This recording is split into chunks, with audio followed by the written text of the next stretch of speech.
Hello everyone, আজকেও তোমাদের সামনে একটা লং ভিডিও নিয়ে আসলাম। তো প্লিজ ভিডিওটা কেউ স্কিপ করবে না, সম্পূর্ণ ভিডিওটা দেখতে থাকো।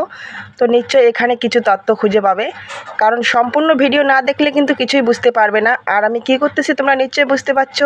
এত রোদ, মানে পোড়া রোদ। দুপুরবেলা কী হারে রোদ হয় সেটা তো সবাই জানো। তো রোদের মধ্যে আমি কি করতেছি দেখতে পাচ্ছ।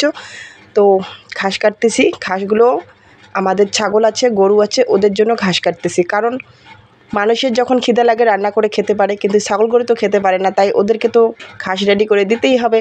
আর আমি হয়েছি এক গ্রামের মানুষ, আর গ্রামের মানুষ হলে যা হয় আর কি অবস্থা। তো গ্রামের মানুষের সব কিছুই কাজ করে ভিডিও করতে হয়। আর আমার চারপাশ দিয়ে দেখো একদম সবুজ পরিবেশ। আর সবুজ পরিবেশ দেখতে কার কার ভালো লাগে? আমার তো খুবই ভালো লাগে, কারণ আমি ছোট থেকে গ্রামে বড় হয়েছি। আমার সবুজ পরিবেশ দেখতে খুবই ভালো লাগে। আর মেন কথা হচ্ছে, ছাগল গরু থাকলে যা অবস্থা হয়, ঘাস কাটতেই হবে, না হলে ওদের কান্না শুনে আমার একদম হৃদয় ভেঙে যায়। কারণ আমরা তো রান্না করে খেতে পারি, ওরা তো খেতে পারে না। আমার মেয়ে হচ্ছে ক্যামেরাম্যান, মাঝে মাঝে হাত পা মাথা দেখা যাচ্ছে, কারণ আমি এরকম করে অনেক কষ্ট করে ভিডিও করি। তো প্লিজ ভিডিওটা কেউ স্কিপ করবে না বন্ধুরা। আর একটা সম্পূর্ণ ভিডিও দেখলে কিন্তু রিচ এঙ্গেজমেন্ট সব কিছুই বাড়ে, সেটা আমরা সবাই জানি। তাই সম্পূর্ণ ভিডিওটা দেখা সবারই জরুরি। আমিও কিন্তু কারো যদি আমার সামনে মানে একটা লং ভিডিও বা ব্লগ ভিডিও চলে আসে, আমি সম্পূর্ণ ভিডিওটা দেখে তবে একটা গঠনমূলক কমেন্ট করি, এটাই আমার হচ্ছে নিয়ম। তো তোমরাও প্লিজ নিশ্চয় আমার সম্পূর্ণ ভিডিওটা দেখবে, দেখে লাস্টে একটা কমেন্ট করবে, ভালো লাগলো না খারাপ লাগলো একটু বলবে, ঠিক আছে? আমি যতটুকু জানি গ্রামের পরিবেশ দেখতে কারো খারাপ লাগে না, সবারই ভালো লাগে, কারণ গ্রামের পরিবেশ একদম সবুজ প্রকৃতি ভরা। আর আমি কাজ করি বেশিরভাগই মাঠে। কেন বলো তো? আমাদের যেহেতু জায়গা জমি আছে, কারণ কাজ করতেই হবে। আর মাঠে না কাজ করলে আমরা খাবোই বান কি? আমরা তো চাকরিও করি না, কোনো বড় ব্যবসাও করি না, আমরা হয়েছে কৃষক মানুষ। তো সকালবেলা গিয়েছিলাম ঘাস কাটতে। এই ভিডিওটা হয়েছে আমার সকালবেলার, কারণ আমি তখন কিন্তু স্নান টান কিচ্ছু করি নাই। আর আমার চোখ মুখের অবস্থা দেখো, ঘুম থেকে উঠলে যা অবস্থা হয় আর কি, চোখ মুখ ফুলে গেছে আমার। আর কাঁচি দিয়ে ঘাসগুলো কাটতেছি। তো ভাবলাম সকালবেলা উঠে একটু ঘাসটা কেটে নিয়ে আসি, তারপর সম্পূর্ণ কাজ করি।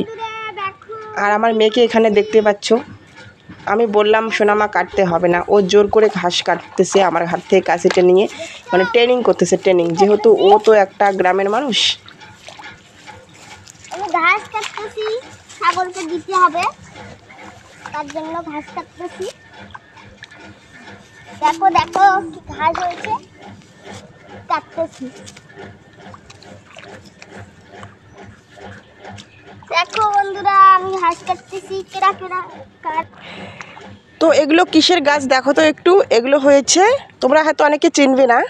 আর দেখো কত সুন্দর ঝোপা ধরা বিচি হয়েছে। তো এই বীজগুলো দিয়ে কিন্তু সামনের বার আবার মানে গাড়বে এই গাছগুলো। তো এই গাছগুলো হচ্ছে শোলার গাছ। আর এই শোলাগুলো দিয়ে অনেক কিছু তৈরি করা হয়, বিয়ের মোটুক, বিয়ের মালা, ঠাকুরের মালা, তারপর ঠাকুরের মোটুক, অনেক কিছুই তৈরি করা হয়। আর এগুলো কিন্তু মানে বিচনের জন্য রাখছে আর কি। তো সামনের বার আবার বীজ ফেলবে, তারপর শোলা হবে, আর শোলা দিয়ে সবাই কাজ করবে। তো তোমাদের এদিকে এগুলো কি হয়?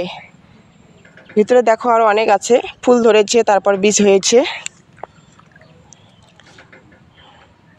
তো তোমাদের সামনে একটু শেয়ার করলাম।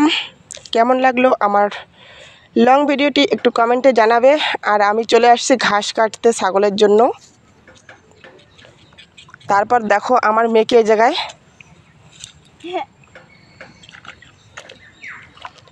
আমার মেয়েকে দেখো এখানে, আমি ঘাস কাটতেছি, ওরও শখ হয়েছে আমি কাটবো ঘাস। তো কাটো। ঘাস কাটতেছি। দেখো মা, হাত কাটবে আবার। তুমি পারবে না, দাও আমাকে। তো এইটুকুই আমার লং ভিডিও, সবাই দেখতে থাকো প্লিজ। ভিডিওটা কেউ স্কিপ করো না, সম্পূর্ণ ভিডিওটা দেখো, আমার নিশ্চয়ই কিছু তথ্য খুঁজে পাবে। সবাই জানাবে টাটা।